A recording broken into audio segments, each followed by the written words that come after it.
Hammaga salom, bugun Rossiya Premyer Ligasini 3 ta eng qiziq o'yinlarni ko'rib chiqamiz. Zenit Dinamo Moskva, undan tashqari Krylia Sovetov Dinamo Maxachkala, undan tashqari esa Baltika jamoasi Spartak Moskvaga qarshi o'ynaydi va biz esa birinchi o'yindan boshlaymiz. Aytgancha, o'yinlarning tahlillari va prognoz statistikalarini hammasini Telegram kanalimizdan ko'rib borsanglar bo'ladi. Birinchilardan bo'lib ссылка описанияda o'tib obuna bo'lishingiz mumkin. Hamma boshqa joyga chiqmagan informatsiyalarni aynan shu Telegram kanalimizdan ko'rib borasizlar. Demak, endi birinchi tahlilda ko'ramiz. Birinchi o'yinda tahlili Zenit hamda Dinamo Moskva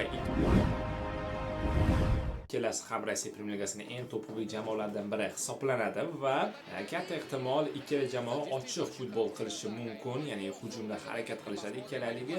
Himoyada ham juda yaxshi ustunlikka ega ikkala jamoa, yaxshi igroklar yig'ilgan himoyani yana mustahkamlash uchun. Lekin Zenit har doim o'z uyida juda yaxshi tempda o'ynagan, juda yaxshi dominant bo'lgan raqib jamoalarga qarshi shu sababli biz Zenitdan ochiqroq futbol ko'rishimiz mumkin va o'yinning boshida Zenit gol urishga harakat ya'ni hisobni birinchi bo'lim mabodo ochadigan bo'lsa, albatta Dinamo Moskva himoyaviy o'yinini misol uchun himoyaviy boshlagan bo'lsa, himoyaviy shu o'yinini hujumga aylantirishga to'g'ri keladi. Lekin ikkalasi ham mana shu teng hujumlar qilishi mumkin. Albatta Dinamo Moskva ham shunchaki himoyalash uchun kelmaydi bu o'yinga.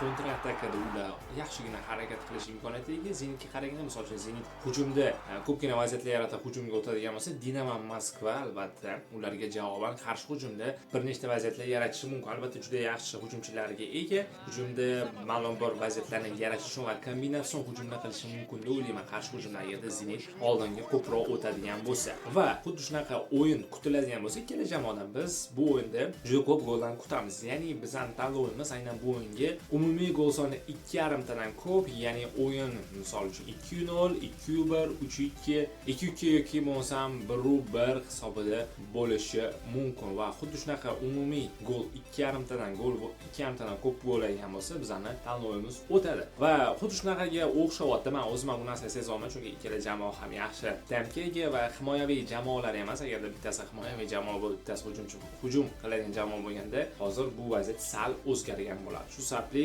yana o'yinni ko'rish kerak va o'yindan keyin yana biz tahlillar bilan Telegram kanalimizda shu aytganimdek qaytamiz. Hamma ma'lumotlar shu joyda yana chiqariladi. Keyingi o'yinimizda Krylia Sovetov Dinamo Maxachkala o'yini. Bu o'yin birinchisidan farqi shundaki, bu o'yin nisbatan yopiqroq o'tishi kutilmoqda. Dinamo Maxachkalaga keladigan bo'lsak, albatta Dinamo Moskvaga o'xshab hujumkorona o'yini juda ko'p qilmaydi.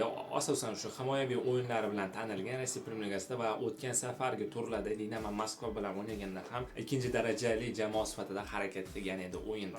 Krylia Sovetov bu joyda o'z uyida o'ynashni hisobga oladigan bo'lsak, albatta maksimalni harakat qiladi. Birinchi daqiqalardan albatta gol urib olishga raqib jamoaga. Lekin bu degani, agarda birinchi bo'lib gol uradigan bo'lsa ham Krylia Sovetov ochiq futbol qiladi degani emas, balki birinchi gol urgandan keyin Krylia Sovetov albatta Dinamo Maxachkalani ochilish nuqtalarini kutadi, himoyaviy o'yin qiladi va qarshi hujumga o'tgan holatda albatta Dinamo Maxachkalaga keyingi gollarni urishi mumkin. Va umuman olganda ikkala jamoa ham oxirgi Rossiya Premyer Ligasining turlarida o'rtacha o'yinlar namoyish qilmoqda. Endi o'rta o'rinlarda yurishibdi. Ba'zida mag'lubiyat bo'ladi, ba'zida g'alaba bo'ladi, lekin bu o'yinda nisbatan Krylia Sovetov ustunroq degan bo'lsak, aynan bizning tanlovimiz umumiy gol soni 3,5 tadan kam bo'ladi. Ya'ni misol uchun hisob 0-1, 1-1, 2-1, 2-0 yoki bilmadim, yana 1-1 ga o'xshagan shotlar bo'ladigan bo'lsa, bizning tanlovimiz o'tadi. Umuman olganda bizning mana shu tanlovimiz o'tishiga 3 ta yoki 4 tadan ko'p gol bo'lishi kerak emas. Mana shunaqa kichkina minimal hisoblar bo'ladigan bo'lsa, bizning tanlovimiz o'tadi va bunaqa minimal hisoblar bo'lishi uchun esa albatta ikkala jamoaning hozirgi o'yin qilishi, ya'ni mana shunaqa o'yin uslubi bizga mos keladi. Mana shunaqa himoyaviy qarshi hujumlarda yopiqroq o'yin qiladigan bo'lsa, ikkala jamoa bizni erishayotgan natijalarimiz, ya'ni aytayotgan natijalarimizga biz erishishimiz mumkin. Mana shu shotlarimizga 1-1, 1-0, 2-1 yoki shunga o'xshash mayda hisoblarga. Shu sababli ikkala jamoadan ham yopiqroq o'yin kutamiz va umumiy gol soni 3,5 tadan kam bo'ladi. Albatta Krylia Sovetov hamda Dinamo Maxachkala o'yinida. Menimcha katta ehtimol, meni o'ylashimcha, bu o'yin durang bo'ladi. Shu minimal hisob bilan tugasa kerak. 2-1 yoki 1-0. Lekin o'sha tanlovimiz, shu aytganimdek, umumiy gol soni 3,5 tadan kam.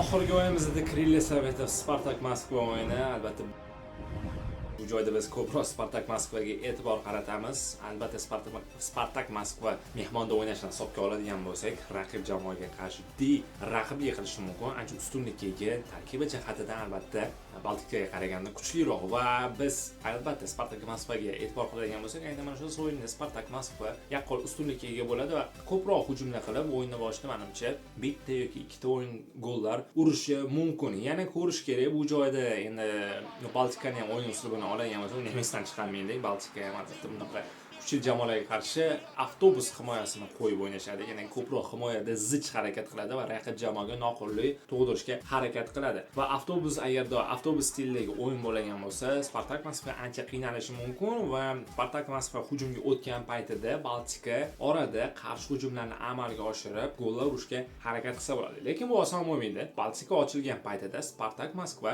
bu vaziyatdan, ya'ni ochiq nuqtalardan foydalangan holatda gol urib ketishi ham mumkin. Shu sababli bu o'yinda mani tanlovim, ya'ni bizning tanlovimiz Spartak g'alabasi va Spartak agarda bu o'yinda 1-0, 2-1 yoki bo'lmasam 2-0 yutadigan bo'lsa ham bizning tanlovimiz o'tadi. Ya'ni Spartak Moskva mag'lub bo'lmaydi. 1.5x va umumiy gol soni 1.5 tadan ko'p bo'ladi. Yana biz natijalarni kutamiz. Spartak Moskvani ham o'yinini ko'ramiz. Shunga qarab keyin yana xulosalarni chiqarsak bo'ladi. Umuman ajoyib o'yin bo'lishi kutilmoqda ikkala jamoa o'yinida va meni o'ylashimcha Spartak ancha dominantlik qilsa kerak. Yakuniy ekspertlarni ko'rib oladigan bo'lsak, Zenit Dinamo Moskva bizada umumiy gol soni 2.5 tadan ko'p bo'ladi. Ikkinchi o'yinda Krylia Sovetda Dinamo Maxachkalaga qarshi o'ynasa, umumiy gol soni 3.5 tadan kam bo'lishi kutilmoqda va oxirgi o'yin Spartak albatta Baltikaga qarshi o'ynagan bo'lsa, Spartak Moskva mag'lub bo'lmaydi x2 va umumiy gol soni 1.5 tadan ko'p bo'ladi. Ya'ni bu bizning tanlovimiz. Albatta maksimalni sizlarga men bularni yetkazib berishga harakat qildim. Biz o'yindan oldin tahlil qildik, shunchaki ekspertiza emas, balki aniq mantiq mana shunaqa aniq statistikalarni qilishga harakat qilamiz. O'ylaymanki sizlarga bu yoqyapti va shunga o'xshash svejiy informatsiyalar hammasi Telegram kanalimizda bo'ladi, ссылка описаниеda bo'ladi. O'tib obuna bo'lib qo'yishingiz mumkin, chunki u yerda hamma kerakli informatsiyalarni ko'rsanglar bo'ladi Telegram kanalimizda. Va o'yinlarni yana 100% o'tadi deb biz garantiya bermaymiz. Bular shu aytganimdek oxirgi jamoalarning imkoniyatlari va tarkiblariga qarab ishlab chiqilgan analitik tahlillar desak bo'ladi. Bunaqa videolar yana ko'p bo'ladi. Buncha video like bosing, kanalga podpiska bosing va bizani kuzatishda davom eting. Keyingi videolarda ko'rishamiz.